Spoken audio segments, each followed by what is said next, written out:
jasno, samo po sebi je, če smo cenejši, če smo bolj, bom rekel, produktivni, je tudi jasno, da če pogledamo z tega poslovnega vidika, izboljšamo konkurenčnost, kar pomeni, da lažje uvajamo spremembe tudi v sam zavod, ker se ljudje naučijo, da jim je ta tehnologija v pomoč. Kakorkoli pogledamo, starejši si želijo novih znanj, se želijo učiti, bistvo pa je, da je to na vključujoč način.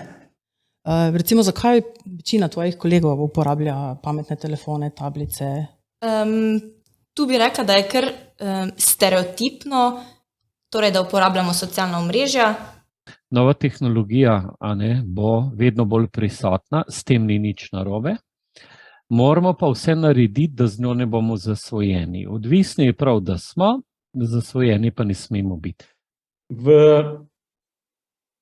Kaj je to? Zdaj 2 leti pa pol smo objavili 682 videoposnetkov in dosegli skoraj 900,000 ogledov, 65,000 ur gledanja in 2,600 rednih naročnikov.